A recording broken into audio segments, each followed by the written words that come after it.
Neck-throughs, guitars, they're like a guy that won't have a beer with you. I want to hear what's pushing the notes.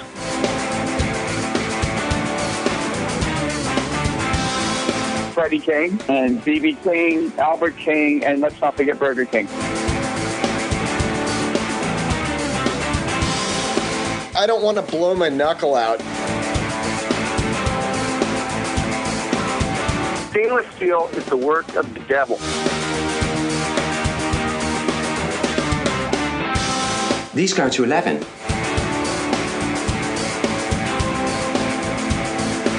From the East Amplification Tone Labs in Baltimore, Maryland, it's the Amps and Axes Show with your hosts, Jeff the Godfather of Low Wattage Amps Bober and Mick Marcelino.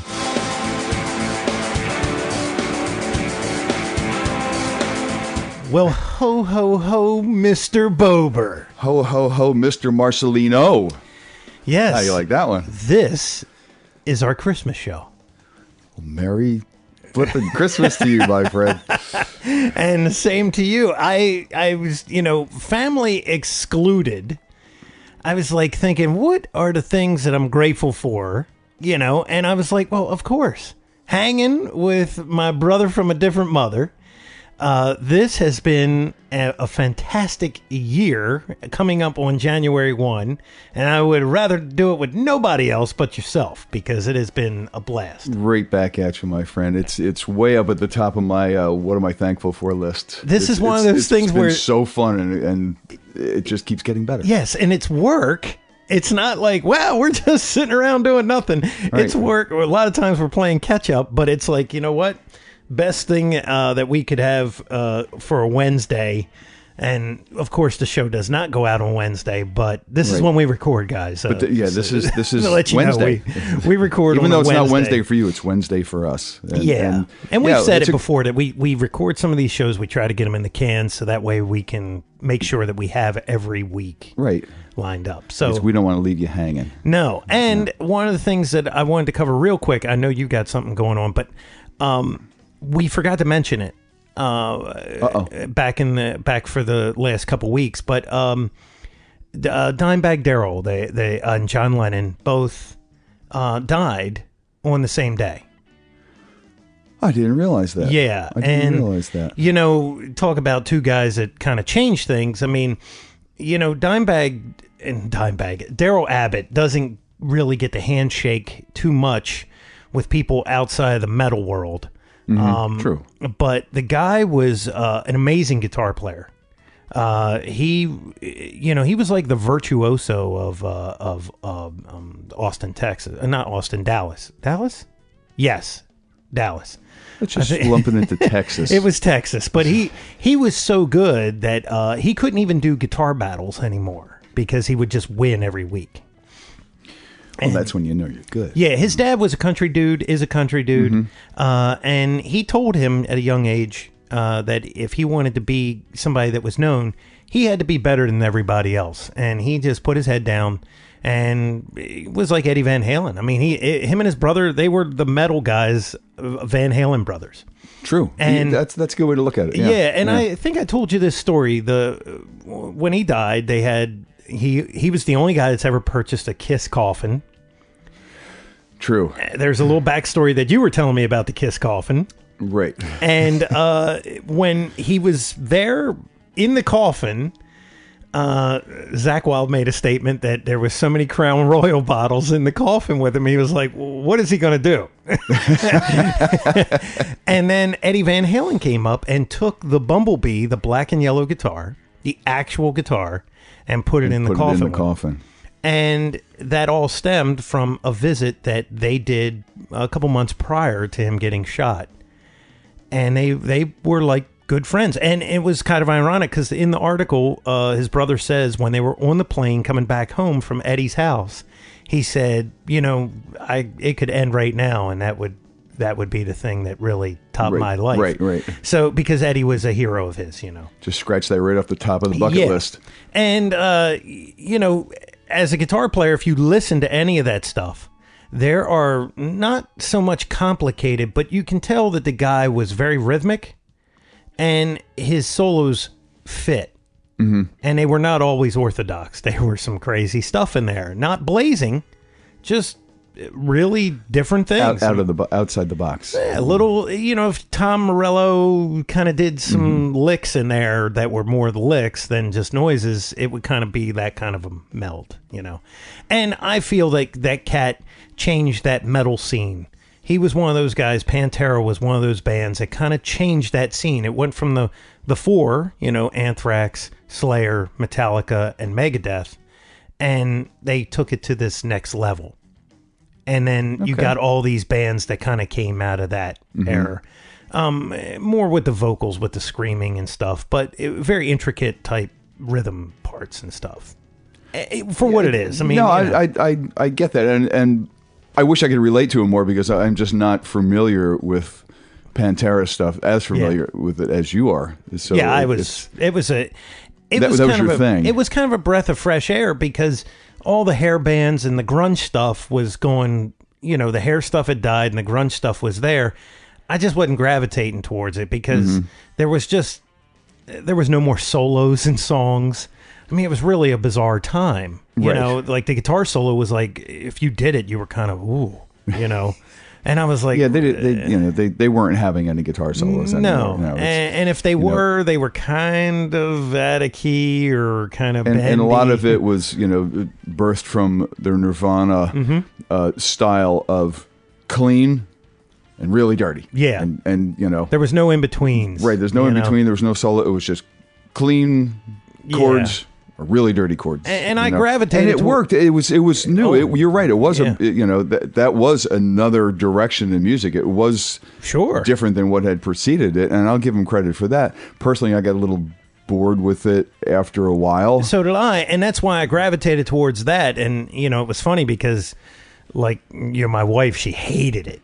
She was like, "Oh, that's crap," and I'm like, "You're not." But how do you explain that? And nobody dressed anymore. Just throw on a flannel shirt and you're good to go. And it was a thing that when she heard that music, I was like, "Look, I can't explain it to you.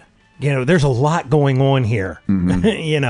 So that was it was a tragic end to just the most bizarre thing ever. A deranged fan that had a confrontation with their manager / bodyguard guy earlier that day in the parking lot. And the guy was ex-Marine. He was a killing machine. He was a loner. People had reported earlier that a guy at a barbershop had to tell him he can't ever come back again because he was angry that Pantera had broken up.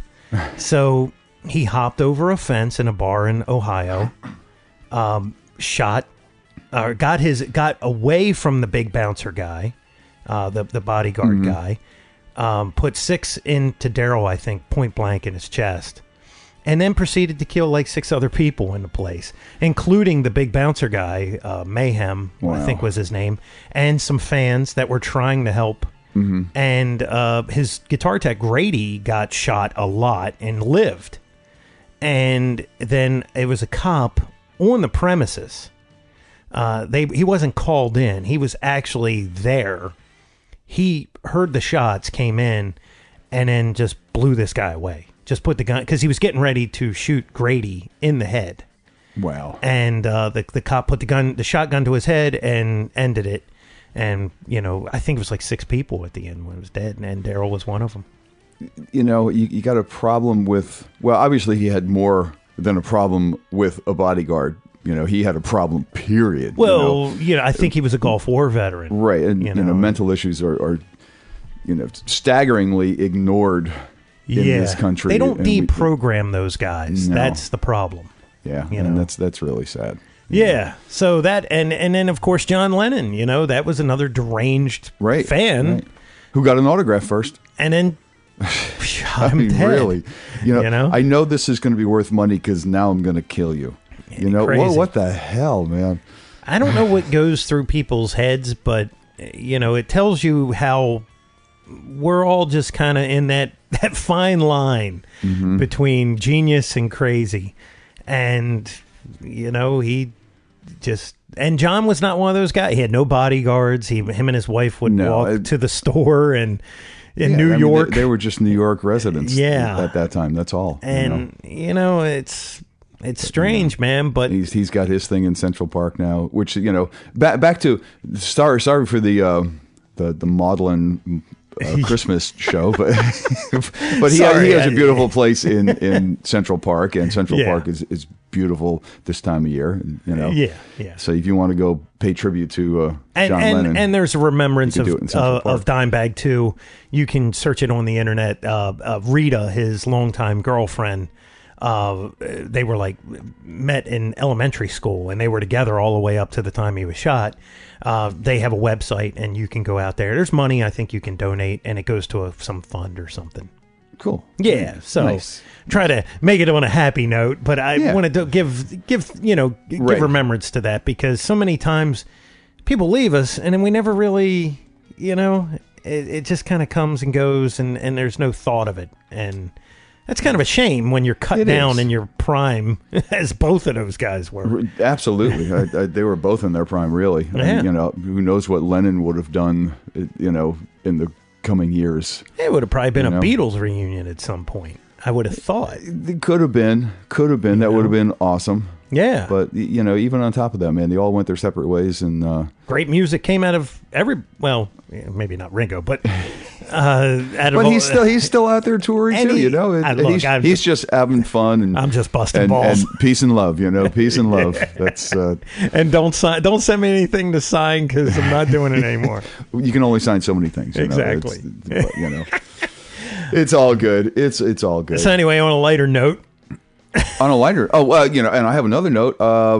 I just saw the product review that's coming out in January, Premier Guitar, for the Brubaker JXB bass. They got one in there. Oh, we did talk about that. We did talk about that. I wanted to congratulate Kevin. I saw it. Absolutely. It got a Premier Gear Award. Well, it should. Yeah. They were quite happy with it. So I want to congratulate Kevin and the boys. Awesome. He's the man. Yeah, it's he saw a niche, and if you haven't checked out that show, and filled it quite nicely. You got to go back into the archives. We interviewed the Brubaker him. show. Yeah. It was one of the first shows that we did, and just a great guy. I mean, and an amazing artist at what he does. Mm-hmm. I check him out. And for nothing else, just the visual aspect will blow your mind. Yeah, they're beautiful. Yeah. The finishes are second to none, and the exotic woods. I just played a Brubaker. It was borrowed from Ken Wright, who's one of Kevin's guys. Yeah. And I just played the Brubaker at the Maryland Music Awards, and somebody, a good friend of ours, Drew Mazurek, yes, said, I think that's the most beautiful guitar I've ever seen. Mm. Did I tell you this? Mm-hmm.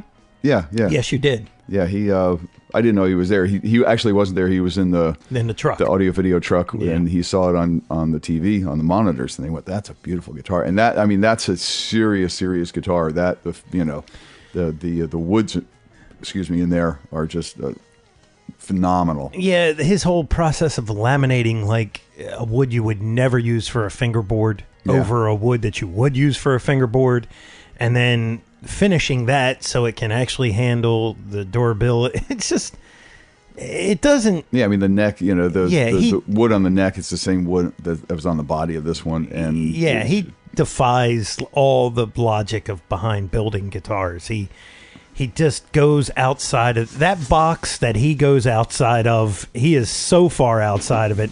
It's another world. It is. So speaking of building, I'm looking at this massive 12-inch speaker. Yeah, I just pulled this out of the box here. I just got this from our friends at Warehouse Guitar Speaker. This was the that's a Dean Bird song. Correct.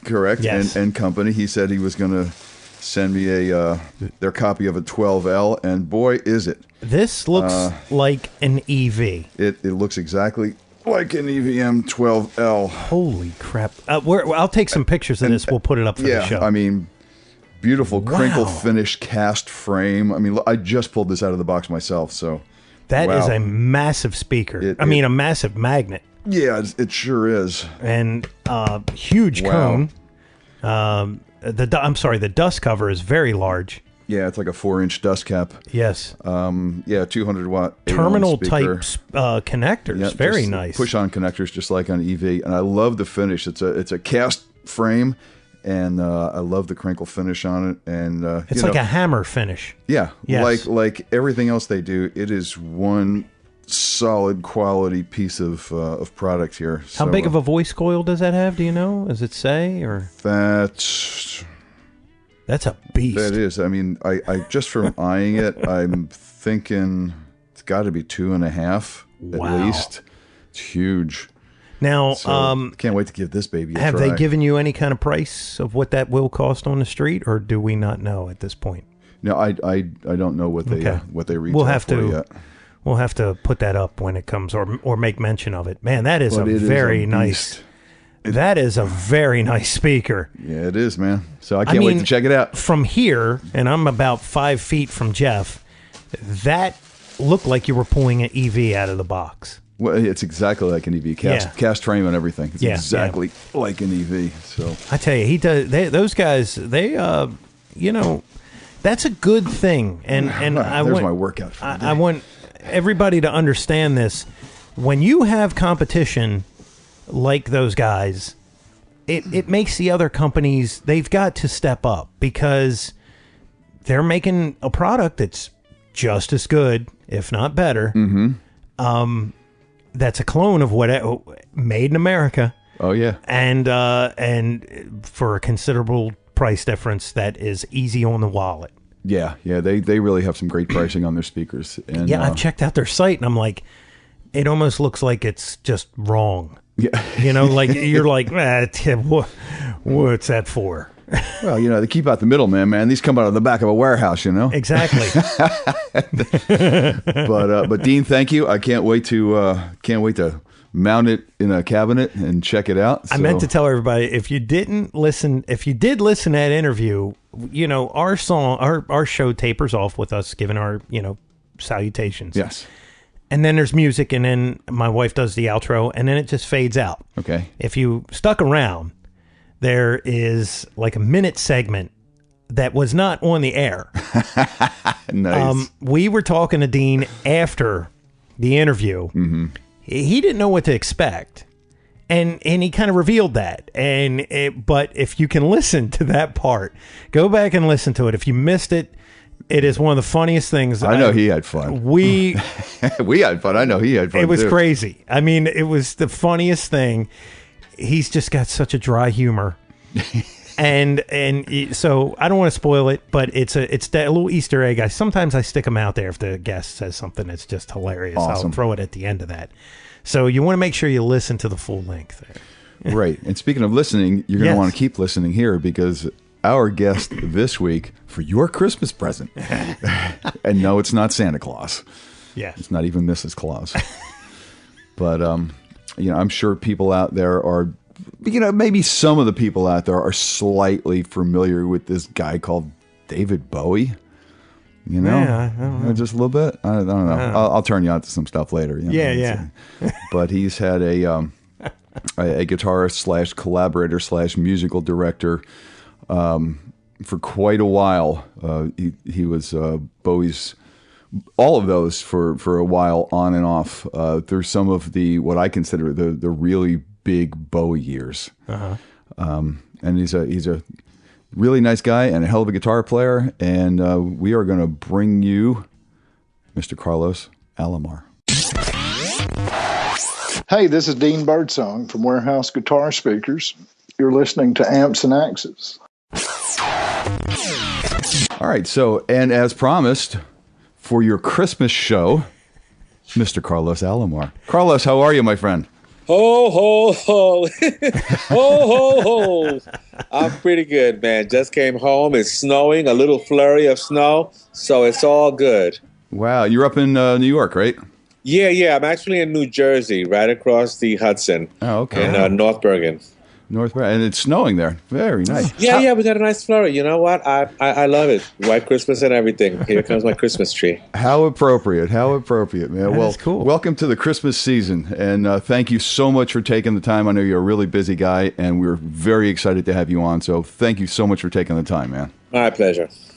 All right, so we'll get into what's going on now for Carlos Alomar, but like I always try to do, I want to find out where Carlos came from. What what came across your life path that put those 6 strings in your hand and started you on the career path that you have?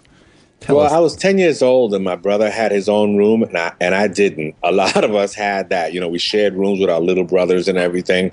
And my brother had a stereo, he had a guitar, he had everything. One day, I found myself in his room, and when I saw that guitar, it was just so shiny. And let me tell you, it was a harmony guitar. It was like horrible. A piece of wood with strings that were so high. But you know what? I didn't care. I got on that thing and I went crazy. It just called to me. And so eventually my father found out that I was sneaking into my brother's room. And he said, look, if you don't play your brother's, if you stay off of your brother's stereo system, because he had just gotten a stereo system. If you don't play his records, I'll give you the guitar. Whoa. Well, that it was okay, but I mean, look, I got the guitar and I still scratched his records. But all in all, and when I got that guitar, man, it was like I've always found that there has to be an emotional attachment to music. If I'm feeling sad, I got to play minor chords. If I'm feeling happy, I'll play a 7th chord. You know, this whole emotional thing. One of the first things I did for myself, I traded in like Coca-Cola bottles and I did whatever I had to do. And I bought myself Mel Bay guitar dictionary. Nice. Now, mind you, I did not learn how to play guitar. I did not buy any of that. I bought this book that was like 1,200 chords, and I was like, 1,200, I could play 3 chords. 1,200 chords. I was like, only 1,197 to go, man. Yeah, I gotta learn this. I gotta. And then I hit, like, I'm a minister's son, and so I would play in church. You know, I learned by ear. And as somebody came up to sing, I would struggle to find out what key you were in and try to play my 3 chords. Well, that book helped me considerably, and suddenly my ear training just became so acute. I could pick up your melody within like 3, name that song in three notes. In 3 notes, I was coming up with it. Now, it's really weird as far as music theory and composition is concerned. We learn later on as we study scale-wise progressions and all kinds of crazy things. But you know what? When you have an ear for music, you make up your own chords to the song. Mm-hmm. And as you hear somebody doing an interval or going somewhere, you say, well, this sounds like a good chord to play with that, and boom. And as I expanded my consciousness about all these chords, suddenly I started playing these other chords. I was basically doing song arrangements by the time I was 11 or 12. Wow. So by the time I was 16, I already knew how to play guitar. By the time I was 17, I was doing after-hour joints in Harlem. By the time I was 18, I had already started playing at the Apollo Theater, continuing on R&B. And I met Bowie when I was 22, and that was that. Well, you actually were part of the house band at the Apollo, right? Yeah, the youngest guitar player in the history. I was 16 years old, and they were hiding me. I started out because the keyboard player was called George Stubbs. He was an old school keyboard player. He had a Farfisa organ, and he would play the bass line on the left, and he would play. And so he asked me to join his band. I was with a group called Listen My Brother. That my wife, Robin Clark, and my best friend, Luther Vandross, were also in. Mm-hmm. And so I want you to join my band. And so he told me, I want you to learn the top 10 songs this week. And I want you to learn the guitar parts, the horn parts, the bass part, all of it, so that if at any time he wanted to switch from playing the bass line, he can play something, and I'd switch and play like James Brown or something. I'd have to learn the horn parts, the bass line, everything. So I started getting into this kind of rhythm lead guitar playing mode, where you'd have to basically play rhythm, but you'd also play little lead parts on top of it. Mm-hmm. That sounds like Zappa and Steve Vai. Oh, totally. Especially Steve Vai. I talked to him and we were like rioting because like he had to do the same. But then he actually had other musicians that were like competitive. So he had to like transcribe like so hundreds of hours of music for Frank just to get in the band because he was so young. But you know what? It all boils down to you got to check. You got to do your homework. And you know what? You got to know what the hell you're doing in your own style and in your own fire.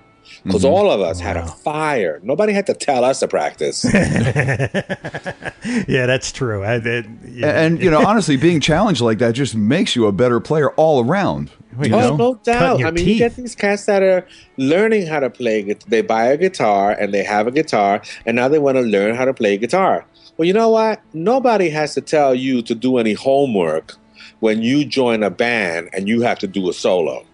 Right. Yeah. You're home like, shut up. Stop playing that. You know, you don't want to sound like crap. Right, you don't want to suck. You know? Yeah. And so when it comes to peer pressure, nobody has to tell you to do homework when you have a solo. So, you know, I encourage everybody out there, yes, learn how to play guitar. But more importantly, when you join a band, you learn the most important lesson, and that is you learn how to listen. Sure. Yeah. Well, take the baby, throw it in the deep end. It'll learn how to swim. Hello. For sure. Well, I mean, talk about learning parts and learning how to execute right all the time. You, after that, if this is right, became the guitar player in James Brown's live band. Yeah, what was that like? Really? Man, that was brutal. I'm telling you. Okay, so you get there, and when I first got there, first of all, the shock of seeing two other guitar players. There's 3 guitar players in the band. Wow. There was this big heavy guy. He must have weighed 300 plus pounds. Anyway, 3 cats. And one of them was a little older. One of them was about 17, 18. The other one was about 22, and the other one was like 34. But in my consciousness, he was an old man. I don't know how old he was, but exactly. You know, okay. And one of them was saying dun dun dun dun dun dun dun, real nice part, and the other one's playing a little rhythm thing, chang chang chang, you know. And then here I come, man. In about 5 bars, the older cat goes, hold on a minute, and he looked at me and he goes, son, where are you going? Okay, first of all, calm down, pick apart, and just stay right there. You're overplaying, so just calm down, okay? Calm down. Okay, let's take it again. Oh my God, that slap in the face, that he hit me with my father's hand. He went back to North Carolina with that slap. He went all the way back and slapped the hell out of me, put me in my place, and 25 years later, I'm still calming down, listening and making sure that I fit in the groove and leave room. And another thing he taught me was we work really hard to create that hole. Mm-hmm. Don't fill it up. Yeah, I mean, sometimes the whole is as important or more important than what you play, you know, because you got to leave room for everybody else in the band. James Brown? Yeah, man, right? Look, I got fined, which is a story that I've told often because it was my first rude awakening, my first shock. He's saying, I got to take it to the bridge. Okay, I got to take it to the bridge. Oh, okay, man, I got it. I got to take it to the bridge. After about 2 or 3 minutes of I got to take it to the bridge, I'm like, yeah, whatever, you know, boom, hit me. Well, the bridge came and went, and I did not hit. Oh. Thursday, I got my little, you know, those little manila envelopes you get your money in, and I looked inside, unfolded my money, and $20 was missing. And I went to the manager, excuse me, there's money missing. And he told me, Mr. Brown said, you didn't, I think it was the Burning Spear was the club we were working in. He said, Mr. Brown said, you didn't hit when he said hit me. And so you're fine. You're docked. No, he said, you're docked. I was like, now, first of all, you can't be too smart. Because then you're just too damn smart for your own. I said, well, is there anything else that I should know about? Because I didn't know anything about being docked. I don't know about. So just tell me, is there anything else that I could be docked about? You're fired. That was the end of that gig. Oh, no. during those years, this whole issue of what we would consider the chitlin circuit down there, where you would go and there would be some venue out in the middle of nowhere. I mean, we were working with, was it Wilson Pickett? It was either the main ingredient or Wilson Pickett. And look, they found out the band was trying to get a raise. They left the whole band. We went downstairs in the morning to check out and pay our incidentals. The bus was gone. Oh my God. Whoa. That's what I found out, that the musicians union will pay for your transportation to get back home. You know, it's so funny. My old music teacher, his name is Alan Dean. I don't know. I haven't talked to him in years, but he was the trumpet player for Otis Redding. Oh, nice. He was in that band, and he used to tell us these exact stories. Dude, he said, it was amazing. Yeah, he said you would be in the club rehearsing because the drummer ran the band. So just the band would be there. Otis would not be there. And he said you'd be playing, and there'd be like 5 or 6 guys sitting at the tables. He goes, they weren't patrons. They were other horn players to take your position if you screwed up. And he said, if you missed a note, they would charge you. They would dock your pay. Yeah, he says you missed 3 notes and you were on the next bus going home. This was it. James Brown told all of us. And it's hard to tell what he was saying because his speech is like way down south, almost beyond. I mean, down south, almost Puerto Rico and Santo Domingo down south. His speech. I could go anywhere, pick up any band. I could get any musician anywhere. I could walk outside right now in the street. I could pick up another guitar player. It was like they told you right off, you are not indispensable. Right. Everybody knows my music. Any guitar player would love to take your place. Man. So this issue of this, look, in this issue of this whole chitlin, because there was a chitlin circuit, and I experienced like when the tour managers were going to get the money, the guns would come out and they would pack their gun, make sure they had their gun, and then they go collect the money. And everybody wait on the bus while I get the money. I would walk into the room and the guys are playing cards and they got their guns on the table playing cards. I mean, I'm a young kid experiencing all this amazing culture. You know, and then of course I joined David Bowie, and all that color is gone, and I'm dealing with I love everything, and everybody's fabulous. You know. Yeah, talk about night and day. It's just two different worlds. Know, you know, they have no idea about.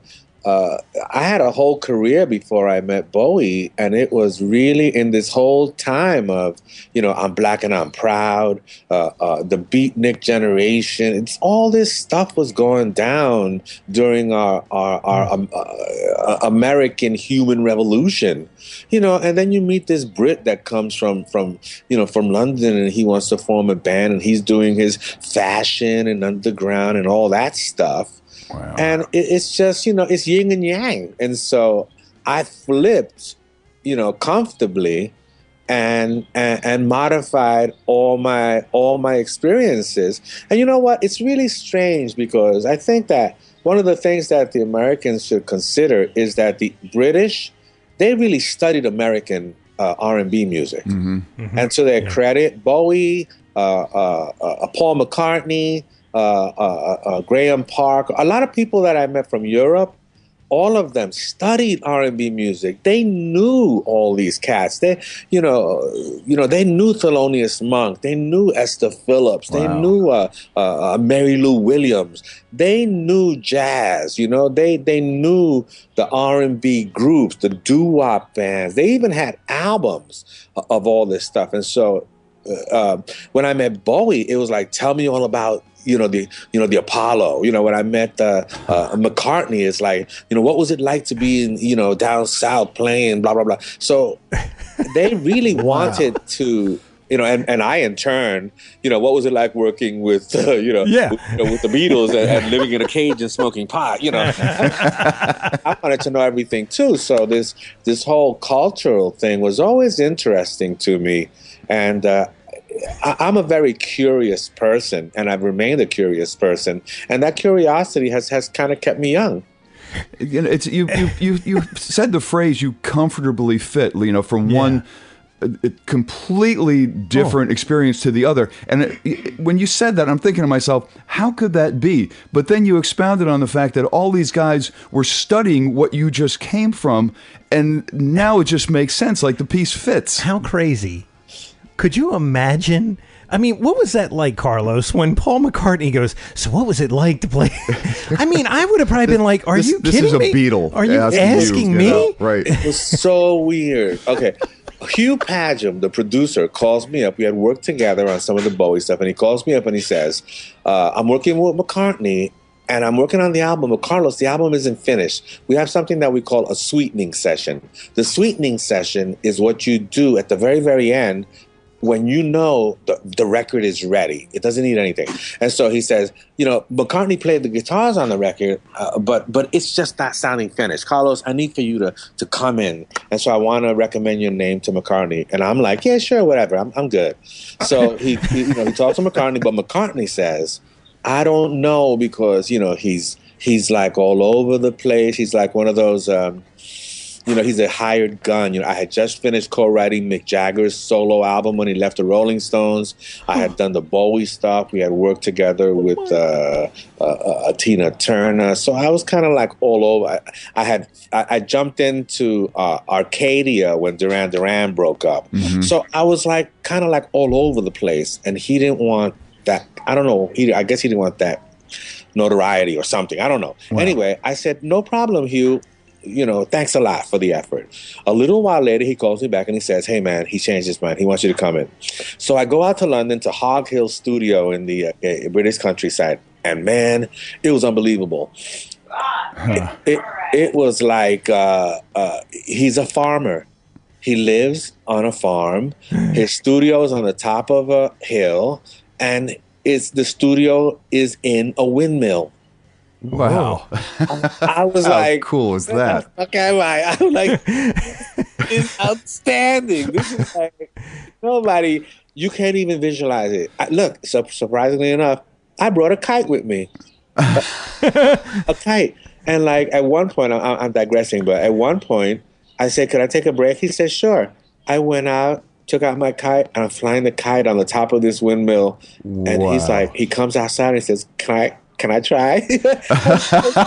McCartney takes the kite, and he's having a great old time trying to hold his kite.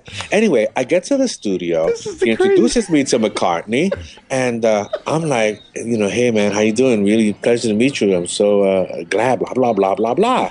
He says, oh, man, cool. Let's go upstairs. I'm like, okay.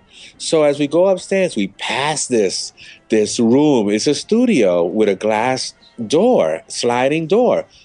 Man, behind this, talk about amps and axes. Behind this glass door, you see it.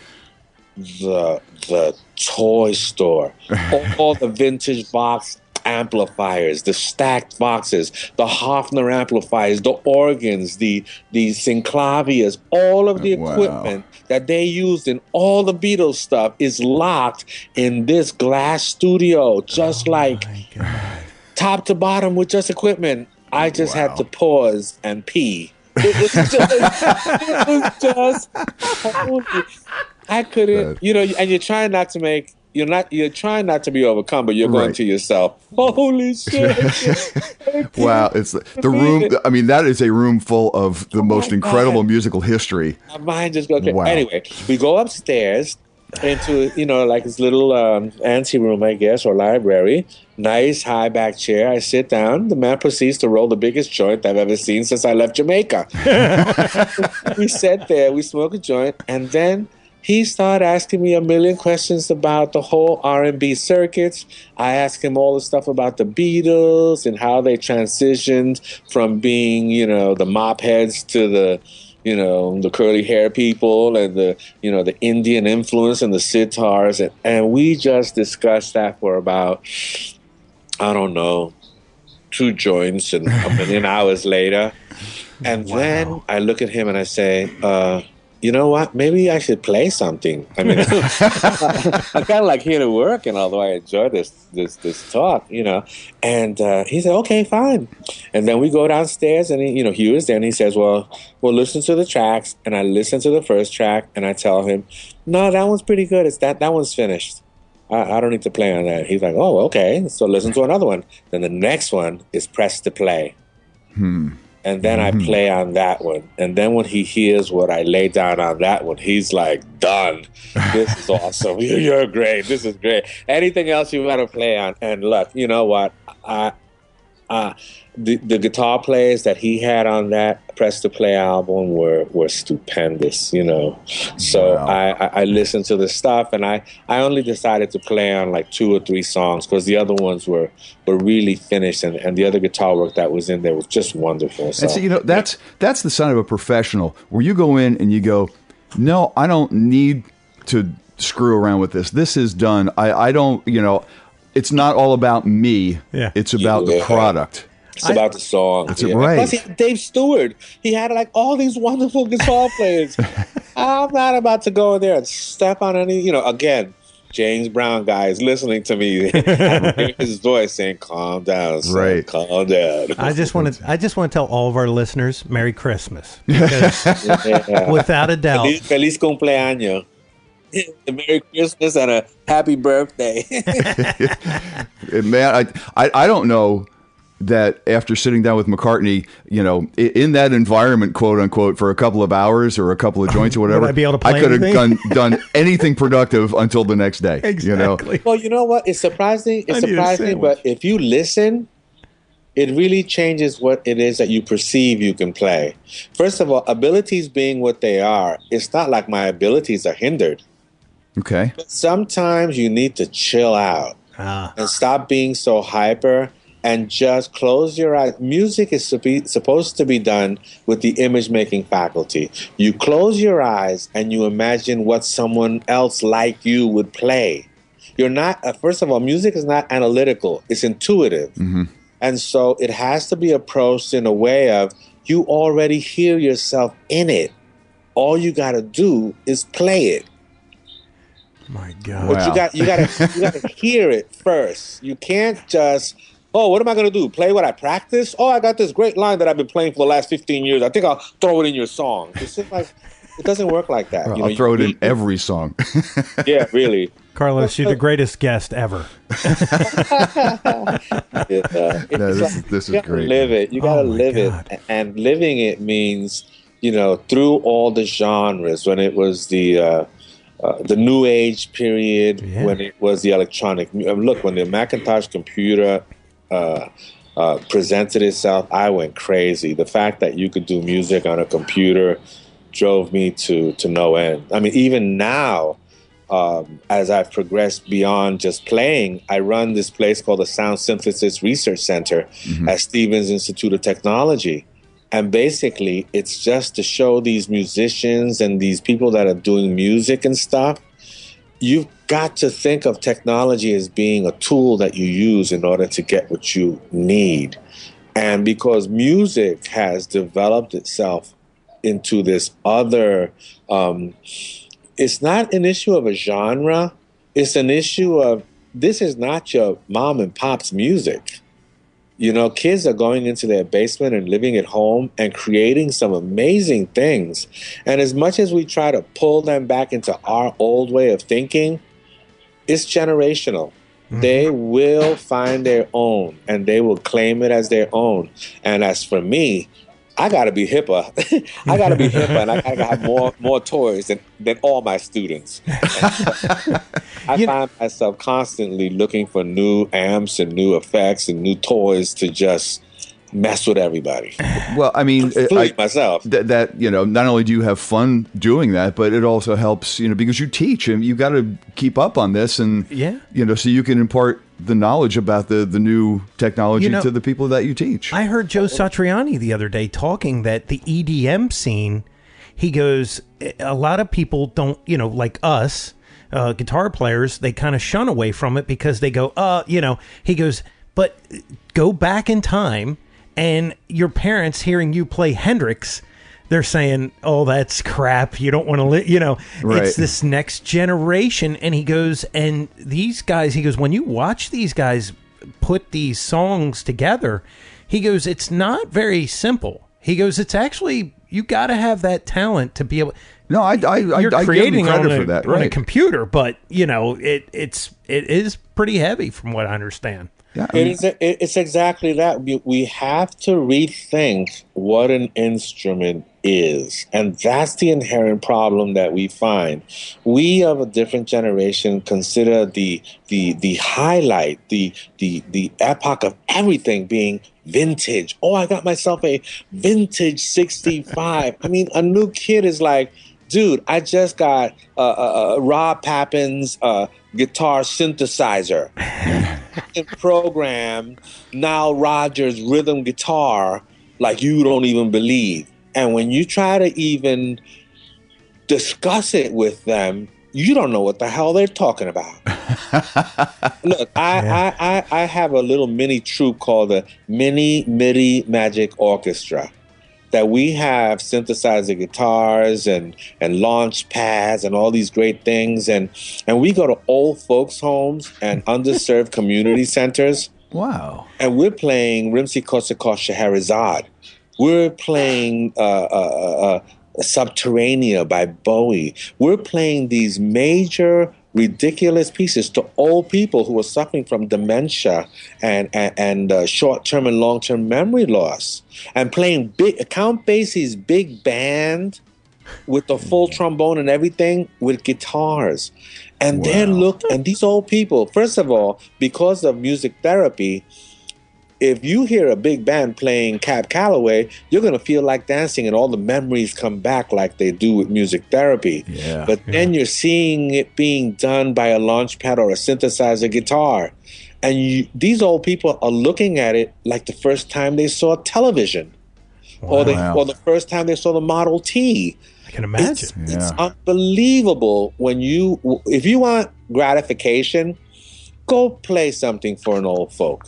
Go to the old folk center or play for the underserved communities. They'll give you the gratification that you want. You're not going to get it from 60,000 seat arena while you're like rocking it out.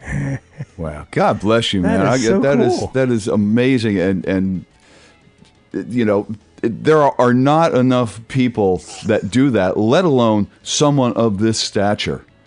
You know, I mean, Carlos, that's phenomenal that you take the time to do that, man. That is really awesome. Because I am not someone of that stature. Well, whether you want to believe it of yourself or not, you know, subjective world. And as much as, and this goes back to our original thought, people look at me in a certain way, or look at Nile Rodgers in a certain way, or look at anyone in a certain way.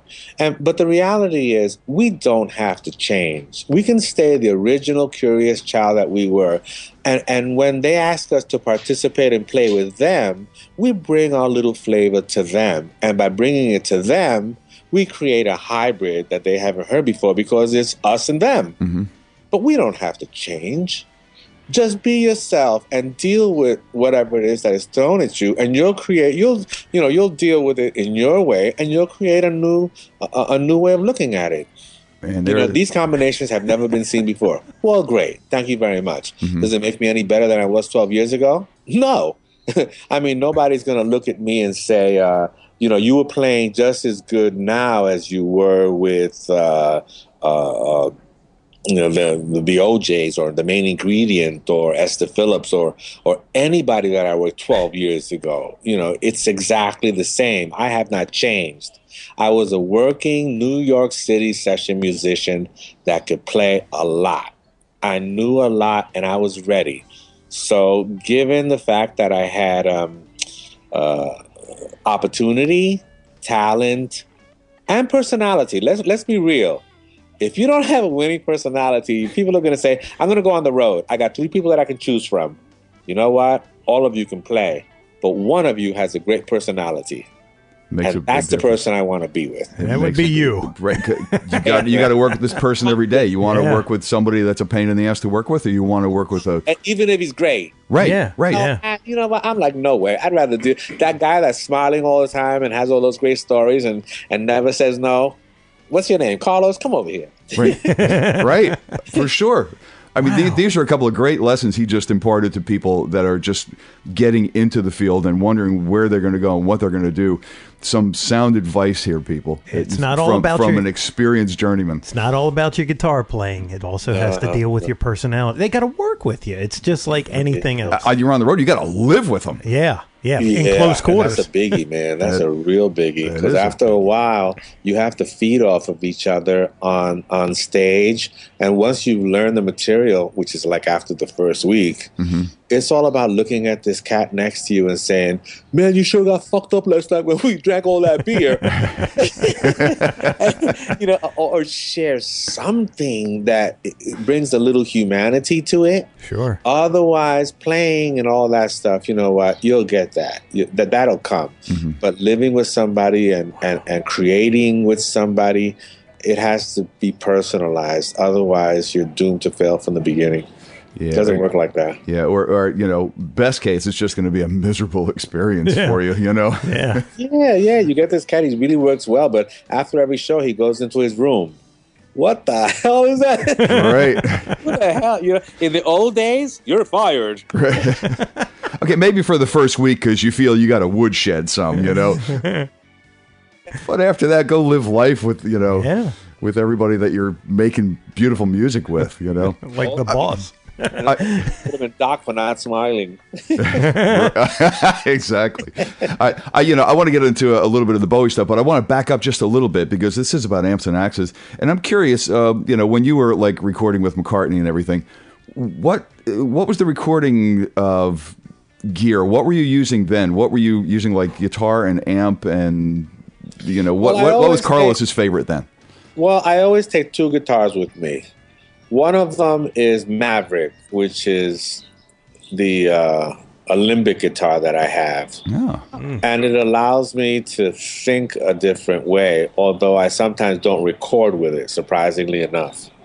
But my main axe right now is a Brian Moore guitar. Oh, wow. And the reason that I use that as my main guitar is because it is a regular magnetic guitar for electric guitar. And then MIDI, right? It's MIDI, and it's got a Piezo for acoustic.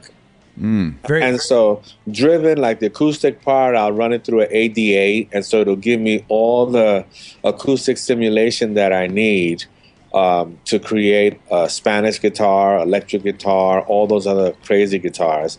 And then in the synthesizer guitar, I sometimes run that through a Roland GR55. So I can do drop tunings, I could do 12-string sitars, as well as, crazy guitar sounds, which I synthesize myself and, kind of create new sound. I like to create new sounds. I don't like using stock sounds because I know how to filter and LFOs and all the synthesizer attributes. So I'd rather create new sounds. Nice. And then, of course, the regular electric guitar. And sometimes I run it. I have two systems that I use.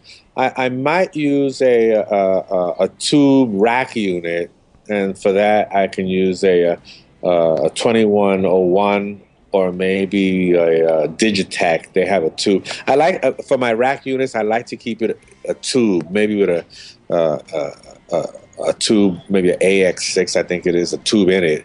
So, but sometimes I'll use a very inexpensive Digitech 1000 or something like that. Wow. Because it also has a looper in it. So when I do rap and I do a lot of other stuff, I like the fact that the RP 1000 gives me this loop capability. So I'll loop a little something, and and as it loops, it creates this like weird kind of thing, which sometimes you have to, I've always felt you got to bring a signature sound. Well, no, let me rephrase that. All guitar players know this. You have to create a sound that is so unique that no one else can reproduce it, and they have to take you on the road. I'm trying to make it real so that you understand the intent. Yeah. You create a regular sound or use somebody else's sound to create a signature sound, you're lying. It's not a signature sound. It's a sound that somebody else used that you're copying. So layering 3 guitars at the same time creates this sound that is so unique. I did that for Alicia Keys. I created this sound, and everybody's going, what is that? Is that a synthesizer? Is that a guitar? What is it? And so when the guitar players had to go on the road, they didn't hire me. And now that they have to reproduce it, they don't know what to do. That is wild, man. You gotta love that. That's I mean, there's a lot of sounds and licks that you've heard over the years that this man is responsible for. It's an amazing resume. It is. It's a fantastic resume. I just want to back up for one little second. Do you remember what you used when you were recording with McCartney?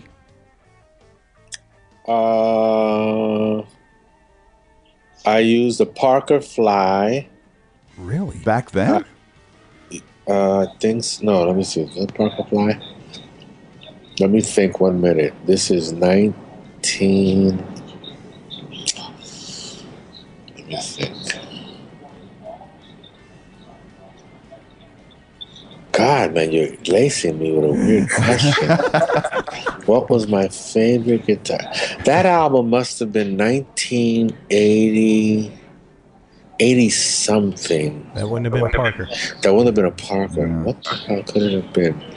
Might have been my 335. Gosh, you know what? I gotta legitimately say I don't know.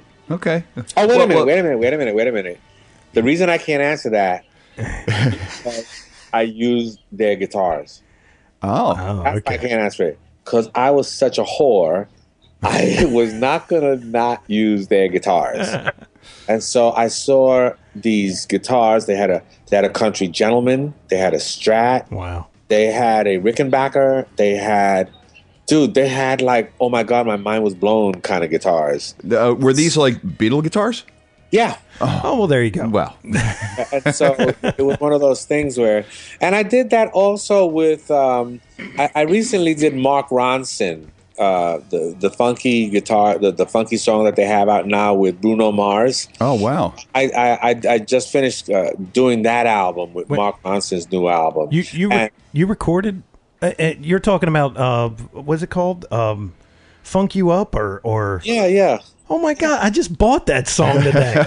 Yeah, that's an incredible I'm all song. over the place. I am like the best kept secret of Guitar World. What I did was Mark Ronson deals in old school, so we went down and we did this in an old studio. God, what was the name of it? It was in. I'll remember the name of the studio in a minute. Anyway, he does old school. So all the band was there together. You know, he had a trombone shorty from New Orleans. He had me. He had a drummer from Germany somewhere. You know, Bruno Mars was doing the vocals. Mystical was doing the rapping. Anyway, we rented like 7 guitars. Because we would go through each one of these guitars to see which one had the right sound. It wasn't about what guitar you brought. What guitar had the sound.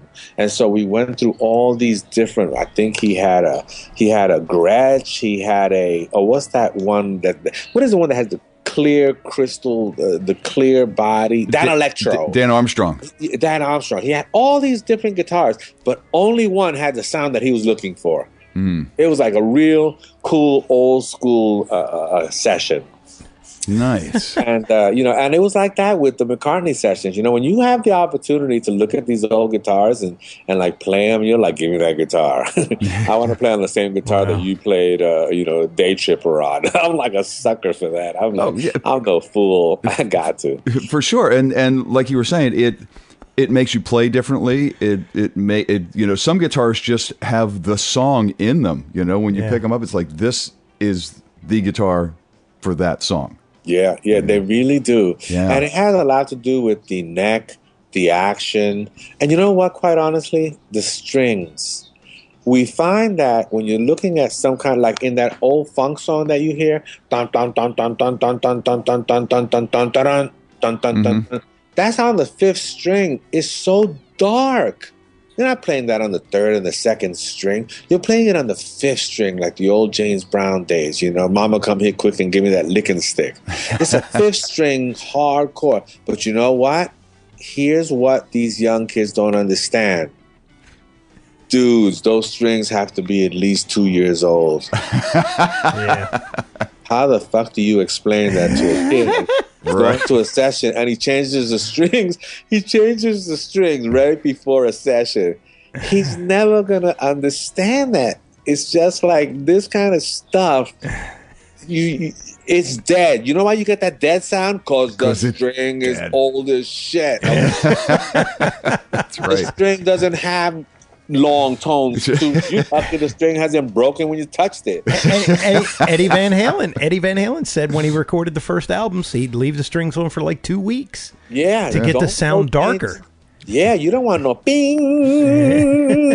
2 weeks. We're talking 2 years in the Chitlin circuit, man. Those strings are so dirty; they're flat wound now. I gave a seminar on open tunings. And I showed them the original Bayou tunings, the original four. It's called the original 4B tuning of the Louisiana Bayou. Oh wow! And if you ever want to know, okay, I'm going to give it to you and your fan base and your people. Here it is. The original tuning to create the pentatonic scale was created by the slaves, and what they did was they got their hands on a guitar. I don't know how they did that, but they had a guitar. Number one. You're in the Louisiana Bayou. The humidity will not allow you to keep it strung up tight. Point in fact. 2, those strings are steel strings. We're not talking nickel and flat wound and round wound. They are wire. You can't leave it strung up, or else if you break a string, where are you going to get one? What are you going to do? Go to the local guitar store? There ain't no guitar stores. Number 3, you got to detune it. Here is the tuning. B, your B string, you're going to have 4 Bs. I'll give you the tuning starting from the 6th string. 1 5 1 5 1 1. Wow. Bottom string is a B. The next string is an F sharp, a B, an F sharp, a B, and a B. The reason you have 2 Bs on the 1st and the 2nd string is as you strum the whole guitar, and don't be scared, just hit the whole guitar, it's in a chord. The minute you have a melody, you only play the melody on the 1st string. Everybody else is a chord.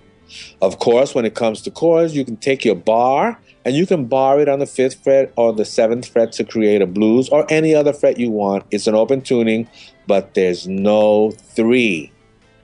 You have no major or minor in the original beat tuning of the Louisiana Bayou.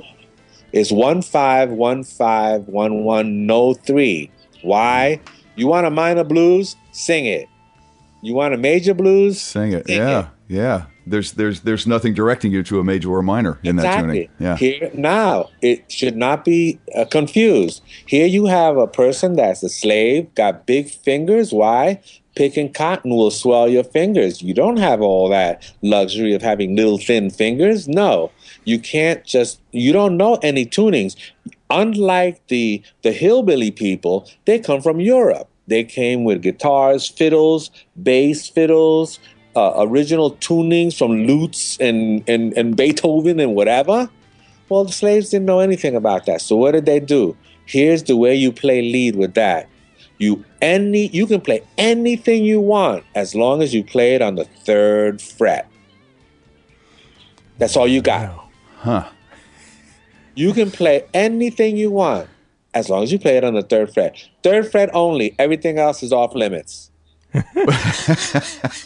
The minute you find that tuning and you do that 1 5 1 5 1 1 and all lead is played on the top string, and then if you want to play anything else, only the 3rd fret, welcome to the pentatonic scale. Wow. And because of that, the hillbilly people in the Blue Mountains and all the other Ozark and all those other places that were playing Americana music, they heard the open tunings and they said, how can they do that? And so what did they do? They could not do 4B tuning. So what did they do? 3Ds. They took their original tunings and left the 3rd. So they took their original guitar tunings and left the D, the G, and the B, the 2nd, the 3rd, and the 4th string. You just drop the 1st string to the D, Of course, whatever you play on the first string, you got to play on the sixth string. You drop the sixth string to the D, and then the A string, the fifth string, you drop it down to the G chord, and now you have a perfect G chord. Dun, chicka, dun, chicka, dun, chicka, dun. Country music at its best. Wow. The 3D tunings of the hillbillies created slide guitar tunings and open pickings. And then the 4B tunings of the slave created pentatonic and the R&B blues. And there's your musical history my there. God, that is amazing. Take that. And listen, when you go home and you try these tunings, you are going to be. And look, it doesn't stop there. I'll give you a crazy one. Tune your guitar to an E minor 7. The fifth string, take it up 2 to a B. The second string, take it up 3 to a D. Okay. And the first string, take it up 2 to an F sharp. Your guitar is now tuned to an E minor 7th.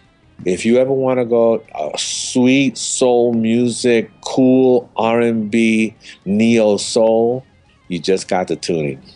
Wow. And then it's one finger for the for the 4/5. Yeah. Just sounding like, and this is what I do for a lot of artists that hire me to like, I want to play guitar, but I don't know how to play guitar. I'll have you playing guitar in 2 days. The tuning, here's your bar. 2 days, one finger, there you go. Damage all the way. That awesome. Is amazing. So did you ever use any of these kind of like the original 1/5 tunings in any kind of commercial, like any Bowie thing or you know? Hell no. No. Here's something that your fans and your people have to understand. The monotony of not knowing what it is that you have to study is constant. You must always put yourself off guard. And how do you do it? You detune an instrument, and then something happens that's amazing. The syntax of the brain simply says something. It says, I don't know what the name of that chord is. Who gives a shit? I know it's my chord. I invented it. I own it. Because you own it, you will never forget it. It's your chord. You will never forget it. You invented it. Wow. Detune your guitar and go crazy. And nobody can copy you. You're on your own. I mean, you know, throw all the theory out the window and play from the heart, play from the soul, you know, just, yeah, you know, amazing. And we started the conversation saying that music has got to have an emotional attachment to your soul. We are, you know, we are a soul. Yes, we have a body, but we are a soul, and we have to use music to attach ourselves to that higher image-making faculty that is our soul. You cannot open your eyes and hear music. It's too distracting. It does not get to the soul. You want to get to your soul, close your damn eyes and let that music get in there. Once it gets in there, you will be transported to another place, another time. It doesn't matter. Just close them and open up. It's so cool. Yeah, that's deep, man. That's where music is supposed to come from. That's deep, man. That's really deep. You're hanging out with McCartney again. But it brings you joy and happiness. And you know what? We need moments of inner retrospection, and music will allow you to do that. When you break out your favorite record, it's because you want to get away. When you hear a record and it reminds you, the record that you heard when you were 13 and you went to your first prom, sure, you just went to another world. Music does it. I mean, you find yourself crying because you heard a song that reminded you. You can't control music.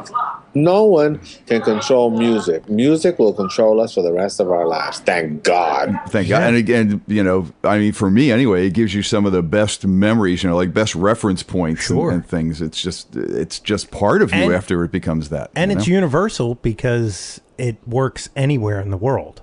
You're right. Yeah. You're right. Language may not, but it's a vault of emotions. Yeah, for sure. Look, I love songs. I can do with them or do without them. I don't really care. But once I was in love, and every song that was a love song, I really felt that song, man. I really understand where you're coming from. But if you're not in love, turn that off. Exactly. You need that point of reference when it comes to music. And that's what makes it just one. You know, music will keep us young forever as long as we just turn up the volume. I love it. That's awesome, man. Did you invent any tuning for like some of the really cool signature riffs that you're known for? I mean, you know, something like Stay or, you know. Yes, but it's a cruel thing to let them know, because a lot of people have always, how do you do that? How do you do that? I've been trying to learn that part forever. Here's what happens. You get to a part, and then I go, hey, Visconti, well, Carlos, can you stop the tape for a minute? Okay. And then this little thing I wanted to do, but every time I tried to do it, the string was wrong. And I detuned my strings for like 2 bars. And I go, okay, roll it. Okay, stop it. And then I retune it. I love it. The recording, it's like perfect. And the kids have to try to figure out how to do it live. I love it. Cruel, cruel world. What a cruel joke. And that's why Mr. Alomar is continually employed. He makes voices that don't exist in real life. And they never see it coming. That's right. And the tuner companies hate him. What are you going to do? What are you going to do? You're going to do exactly what you've been doing, my friend. It's just so, you know. Wow, what a career. The remarkable things that come off that fretboard. Yeah. You know, with someone that has the mindset that he has and the way he approaches things. Sure. That's why they're legendary. That's why they're landmark and they're recognizable, you know? I got to ask a question. Okay. You worked with Mick Jagger. Yeah. I mean, what was that like? I mean, that guy, now that's a completely different perspective to the Beatle guy. Sure. Well, he worked with Lennon too, so. Oh, yeah. But McCartney had an intent. He wanted to do his first solo album apart from the Rolling Stones, and that's very difficult because he has this. You mean Jagger? Yeah, I mean, I'm sorry, Jagger. He wanted to do this thing, and it was apart. And it's not about being apart from the Rolling Stones. It's about being apart from Keith. Yeah. Mm-hmm. Everything that he wrote was with Keith, and there's certain synergy that happens with that type of long-term relationship, and respectfully so, and I respect that. And so he already saw me working with Bowie, and he realized, I get together with Bowie in a little studio, and I do a little something, and then the record happens, and blah, blah, blah. So he contacts me, and of course I tell David. David is like, be careful. His advice is like, be careful, man. Guard your publishing, guard your rights. I'm like, dude, whatever. I kind of get that, but I cannot live my life shielded. You know what I'm saying? It's Mick Jagger. I've lived my life in that area of, you know what, Carlos? Just say yes. If you say yes, all the options open and all the opportunities. If you say no, why don't you just go to sleep? So I'd rather say yes. Anyway, we get together in this little studio, just he and I, and just like Bowie, he comes, he bangs a few things on the piano. I give him a million ideas, one from Colin May, 2 from Colin B. Oh, I like this, I like that. We put it together, fine. And basically, that's the way we got all the stuff done. I work in the same way. I have a lot of capacity for composition, music theory, and I can give you a lot of scale-wise progressions and a lot of options to chord variations and substitutions. So you hear your song given to you the same way, but you never change your vocal melody. You always sing the song the same way. It's like what they do with remixes.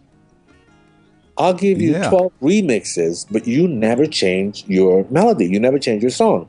And so given these options, he was like a kid in a toy store. Give me that and give me that. And so we did the record. Then he says, do you want to play on the album? And I told him flat out, no. Now, I said no for 2 reasons. I'm Bowie's man.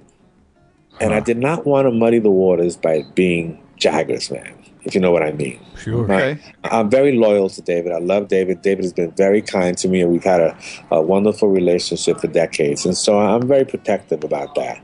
Even my guitar, Maverick, that I told you about, although I try to work my things out on that guitar, I've only used that guitar on Bowie's albums, Bowie's tours, and Bowie anything. I always use my Olympic guitar Maverick on Bowie songs. Maverick has never performed or played on anybody's record or albums. Wow. That is wild. And so with Jagger, he said, I want you to do the album. And I'm like, no. Why would I say no to playing on his album? Because politically speaking, I wanted to be the only co-writer on Mick Jagger's first album. That was very important to me. I did not want to be a session musician that gave him some ideas at the session and then I got credit for some ideas at the session. Wow. I wanted writing credit, just like Keith Richards wants all the writing credit. So I decided, dude, you don't need any. You don't need the money. You don't need the session. You don't need none of that. You need to say, when Mick Jagger decided to do his first solo album, he looked to you, and you were the writer on Mick Jagger's album. Do not play on that damn album. Wow. I mean, that came for a couple of reasons, but none the least was loyalty to Bowie. Yeah. And Totally. That speaks volumes. Yeah, it does. I'm very loyal to David. David has been very kind to me and my family. And I've been with David through all the times when he was by himself and lonely. And then he finally met Iman and he found happiness and he had his child. And, it's so strange because I left David. I wasn't fired. I left. He didn't need me anymore. Huh. When you go on the road with Bowie for all these years and he looks at you and you look at him and he smiles at you and we feed off of his energy is one thing. But then there comes that tour when he's not available, when he's married, when he has a wife, and he only shows up for the jobs and he doesn't need to look back. And something happens. And you know what? I got my own family. I got so much stuff waiting for me. My future is bright. I'm a young, happy, fabulous person, no matter how old I am. And I decided, it's time, Carlos. Wow. Your wife needs you. Your daughter needs you. You need to go home. You don't need to be doing this anymore. You've given him the best. And so there comes a moment in your life when you say, I was on the best Bowie tracks ever. Absolutely. Absolutely. Yeah. People can just look at your discography and just know that that's the God's honest truth, man. Oh, man. You could always say, and people say, what's it like working with Bowie? And I'm not, because I'm a minister's son and I've always been told to just hold down that ego thing. One of these days, I'm going to ask the interviewer, why don't you ask Bowie what it was like working with me? Oh, there you go. Yeah. Because because there comes that time when you really do you really think that this guy from Britain comes here after doing Spiders from Mars and suddenly does all this other music? I mean, he's talented, but he's not that talented. And then when Carlos Alomar leaves, you get what? I don't know, whatever. But I was really proud of my input to that. And then I leave him and I work with Scissor Sisters and I'm working with a new artist now called David Bronson. And he's like, oh my God, talk about songwriters. David Bronson is like when I first heard Paul Simon or... Really? Oh my God. You'll hear it. His album's going to drop in January. David Bronson. He is like... I felt like Cat Stevens, David Bowie, Paul Simon were all like rolled up into this writing fool. He's just crazy. Wow. Anyway, all that stuff. And I found, Carlos, you work with Bowie. You've been there for decades. All the best work is already there. You're in the history books. Puerto Rico is proud of their son. I'm now, this Saturday, I celebrate 44 years of marriage. Who the hell in rock and roll stays married for fucking Congratulations, man. Congratulations. That That is amazing. is amazing. Wow. Rock and roll, that's like 144 years. That's like outstanding. Right. So I'm a happy guy. I started doing education and I work at Stevens Institute of Technology, and it's all good. I run a sound synthesis research center. I'm like all over the place. I'm still, working I'm a board of governors for the Grammys, right? Boards. Oh, we're losing him? Yeah. I mean, I served as the Grammy president in New York City president. I served on the national, check this out, the national vice chairman of the board of trustees. That's a hell of a title. It's been a whirlwind, and I'm like laughing all the time. It's just like, I can't believe this is happening. That is so awesome, man. And, you know, he's such a grateful person. For me, I get up in the morning, it's a good day. It can only get better. And I'm like you. You say yes a lot more, a whole lot more than you ever say no. Yeah. You know, and you see where that takes you. You know, it's taking nobody's you to nobody's gonna come knocking on my door and drag me kicking and screaming to the next job. Right. You got to get out there and just be available. Saying yes is taking you to some extremely unbelievable and fulfilling and landmark places, man. That's just say yes, people. Just say yes. You know. Yeah, just say yeah. Just say yes. You know, and smile all the way. You know, give them personality, give them talent, and the fortuitousness of life will just take you and just lead you to some far off place, you know. And you'll be able to emotionally give your fans exactly what they want, an adventure. I mean, remember, our fans, they live their lives through these adventures that we take. I cannot tell you how many of my fans are always saying, what's it like working with so-and-so? What's it like with, you know what? It's amazing. It's just like, you got to let them know, you know. I got a carlosalomar.com. We got the blog. And it's amazing, you know. You've got to share with your fans just like all these odysseys, because that's what they are. They're like odysseys. You know, you'd have no idea where the hell they're going to end up, where they're going to take you. And so you got to just go, and just like wherever it ends, at the end, we'll hear the record, and then we'll know what became of the Odyssey. Well, it's so cool. I think not only are you on an Odyssey, and it takes you on an Odyssey, but you also take the audience there. You and whatever artist you're playing with, you take the audience there, and you know, for you to be able to provide that for them, that escape for them. I mean, that's that. I would think that's as good as your own personal Odyssey. Yeah, because we share it. Right. They share with me, I share with them. Wow. Right. It's wonderful. I just love it. First of all, generation is generational. The old cats that are 45 years old, they're still talking to me.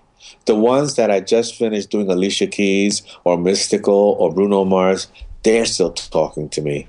You know, the Latin ones from Soda Stereo and from Brazil and Rio de Janeiro, they're still talking to me.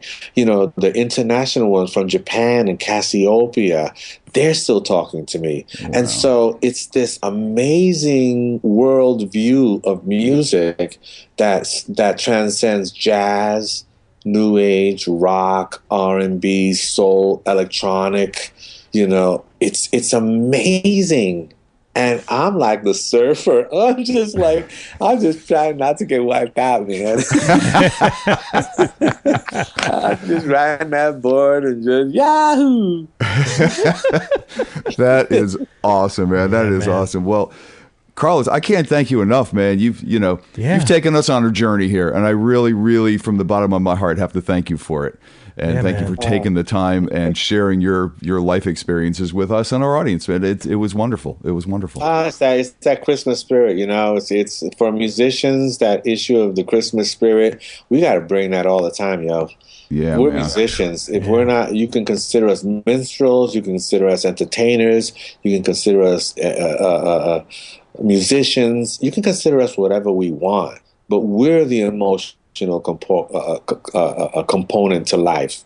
And if as a musician you can't bring that emotion, you need to give it up and let somebody else take over. Yeah, go be an accountant, you know, because you got to be attached emotionally. Yeah, otherwise, if you can't give me feeling, look, I tell my students all the time, you're gonna write me a song, I don't care about the meaning. I only care I only care about the feeling. Nice. What were you feeling when you make me feel what you're trying to write about? Meaning, everybody will take a different meaning. Writing is subjective. Everybody will take a different. Bowie songs, everybody got an interpretation of what the hell everything means. Sure. Certainly, they felt something. Yeah. Yeah. Well, it's cool. Music is emotional, man. And it should be. Yeah. It should be. Yeah. Start from there. It won't go wrong. Start from there. You won't go wrong. 3 chords will do it. The Beatles, 5 chords. Jazz, 12 chords. There's a lot of different sayings. Punk music. If you're gonna play it wrong, play it loud and wrong. Awesome. Jazz music. If you make a mistake, play it 3 times. That's right. It won't be a mistake. That's right. It'll be a new statement. Yeah, man. Just right. You know what? Express yourself. That's it. Awesome stuff. Carlos, you've expressed yourself more than we could have asked for, my friend. So again, thank you so very, very much. Anything else you want to say before we go? You have your website, any new projects that you hadn't mentioned, or any releases that you would like to tout? Anything at all?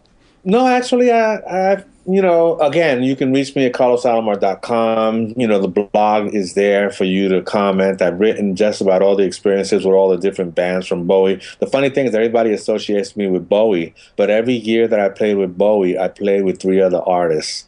And so you can really find out about 5 generations of influences that I've had with other musicians and other acts.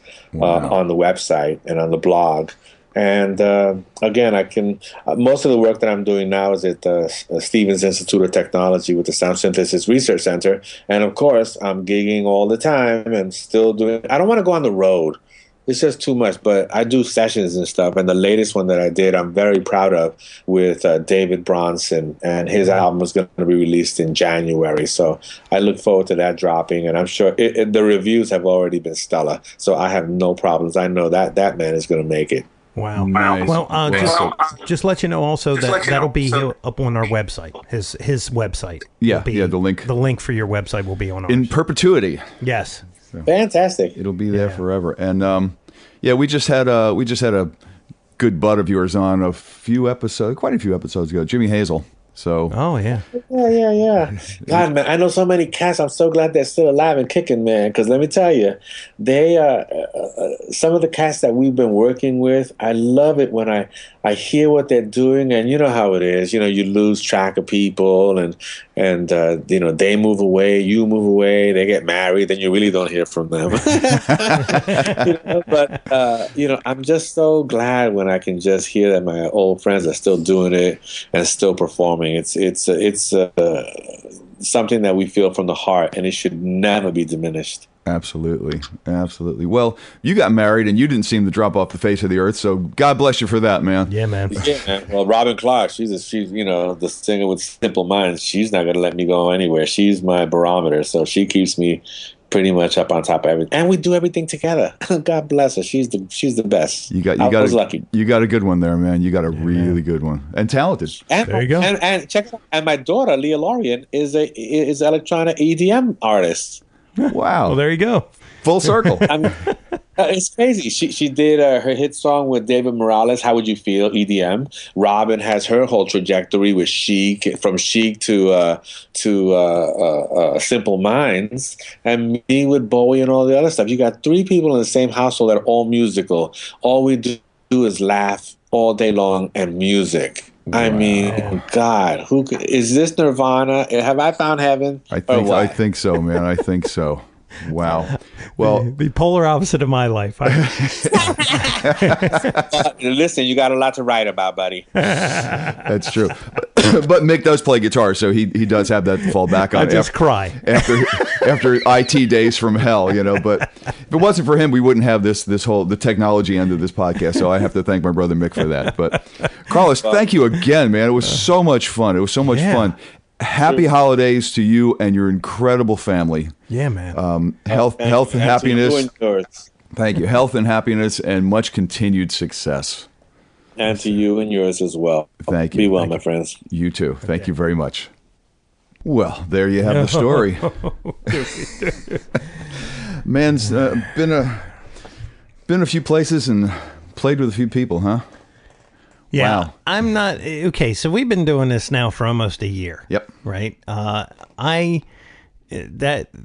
one took me by surprise because it's like well, I can say this. I met Joe Bonamassa the other day. Yes. And I was a little shaky. I was like, whoa, what's going on here? Because, he's just a dude. I mean, he's a great guitar player, but I was a little shaky. Okay. Carlos has met some of the world-changing musicians and played music with them. Right. That's a pretty tall order. Smoked a couple of joints with him. That's even a little bit crazy. Come into my house and let's come into my windmill. Right, come into my windmill. Let's get you buzzed and talk stuff. And, by the way, you're going to have to pass through all the stuff that recorded every great song that was ever written by the Beatles. Right. Yeah, and then we're going to go downstairs and you're going to use some of that. And you're going to use some of those. Yeah. Whoa. that right there is a novel within itself. And then you're playing with David Bowie, who. It was this mystical kind of person. Yeah. There's so many. Again, another game changer. Yes. Another game changer. And so many, urban legends about the guy. Mm-hmm. What kind of a person he was and what he, and then to work with Mick Jagger. Right. I mean, both sides of that thing too. Cause like people that like the Beatles and mostly don't like, the Rolling Stones. And then guys that like the Rolling Stones don't like the Beatles so much. And he just played for both sides. Right. But, what a career. And then James Brown. James Brown Band at 16 years old? It's amazing. And Apollo Theater. Right. I mean, if you've ever watched. Both legends. If you ever watched. Live from the Apollo? Where they just. If they had knives, they would throw it at the axe. that stink, I mean, you talk about cutting your teeth, man. Yeah. What a career. What a flipping career. And you know what? But for forever, I thought Alan Dean was just full of it when he told me those stories about how guys would be waiting for your job. Oh, yeah. Carlos kind of just, solidified that whole thing because it's sure. Like, he said, he went in, why am I docked $20? Mm-hmm. Anything else I need to know? Because you didn't take it to the bridge. Yeah. And you're fired. Right. Oh, yeah, you're fired. Right. There'll be a bus waiting for you. From the Musicians Union. They'll get you home. Yeah. Wow. No, I didn't know that either. But, I mean, and he even failed to mention people. I mean, it's just crazy. He worked with Iggy Pop. Crazy, but I love Iggy Pop too. He worked with Iggy Pop and it just co-wrote so much stuff. He worked on Bowie's what they call the Berlin trilogy. It's a slew of albums that he was on with Bowie. Yeah, it's a Low, Heroes, and Lodger is what they call the Berlin trilogy. Because I believe they were all done in that area. Man, that's crazy. But it's he was Bowie's musical director. Just crazy. But what a career. And worked with Pretenders. What a spiritual guy. Oh, absolutely. I mean, to give those analogies of what music is and how it's perceived and all, very similar to Carlos Santana. Exactly. I was going to say that exact very similar same soul thing. to Carlos. Yeah. And they know music. Music like physically changes you. Yeah. It's scientific. It really does. And if it doesn't, you got a problem. I will say this. You listen to our older episodes. Pete Thorne said, say yes. Mm-hmm. You say yes, you're going to get the job. They were, do you mind in-ears? Not at all. Right. Do you have to have them? Not at all. And it was like, you got the job because the last guy complained. And it's like, it's just amazing how that story, just the names and the faces change, but the story kind of stays the same. Mm-hmm. You say yes to the gig, you're probably going to get the gig, and know your parts and don't overplay. Right. Leave holes, man. Leave space for somebody else, or leave space for space. Exactly. Because that's important too. Brian May said it's good guitar playing is know when not to play. Right. But when you do play 15 tracks of it. Exactly. Boy, he would be a good interview. Brian May. Oh. Yeah. Well, you know, I mean, Carlos, what did he say? You know, for punk. Yeah. You know, turn up louder. If you're going to play it wrong, play it loud and wrong. What the hell, you know? Go for it. Music is emotional. Guitar playing, especially, is emotional. Mm-hmm. You know, I guess drumming is emotional too, and you can take out your frustrations on a good set of skins. But, you know, play with emotion. Yeah. Play with emotion and say yes. And remember, there's obviously no tuning that you have to follow. And the rules, well, we just threw that book completely out the window. Out the window, for sure. Wow. Just an amazing man. Yeah, I mean, look, he gave us history, too. Not only his history. The history of how it all started. Right. That was crazy. Listeners, where else can you get that? Where else can you get that? I'm sure you're happy that you're listening to Amps and Axes. Yes. And we're very happy that you're listening to us. And just before we leave, remember to go to our website and click through the banner. Yes. And that gives us, you know, that kicks a little to us, but it doesn't charge you anything. Right. And if you feel that way, that you want to give us a little bit extra, there is a donate button on there. You do it through PayPal. Boom. Done. Boom. And keeps the microphones on. Every time that somebody does click on that, I give them a personal email back. Oh, nice. I was going to mention names, but I figured, you know what? Let me make it personal. Let me as personal as I can. So I do a nice little personal email. I type every single one of them, so it's not like some generic thing that I just paste in. I try to make it as personal as possible, and we can't thank everybody enough for clicking through that thing and hitting the donate button. For sure. And keeps the microphones on and enables us to bring you guests like we just did today. This is the craziest thing. This is the most awesome thing because, first off, how did we ever get this? You know, my hat's off to you, man, because I don't know how we even got this guy. And it's not this guy. It's Carlos. Alomar. Yeah, it's Carlos Alomar. And, you know, we've had such cool guests. And every one of them is like just this whole unique thing. Mm-hmm. Our catalog is really becoming some of the greatest guitar players that you've never heard. Absolutely. Absolutely. And thank God that we have this forum that we can actually give these guys the praise that they deserve. And there's a million stories out there, and we're going to get to all of them. We're going to try. We're going to try to get to all of them. Until my hard drive catches fire. I want to be here for that one, man. Maybe we should be putting this on 2 hard drives in case one day one of them does catch on fire. Don't worry, it does. Okay, good. So until next time, my friend, Merry Christmas. Merry Christmas. And my name is Mick Marcelino, and you... Mine is still Jeff Bober. And we are always saying... Onward.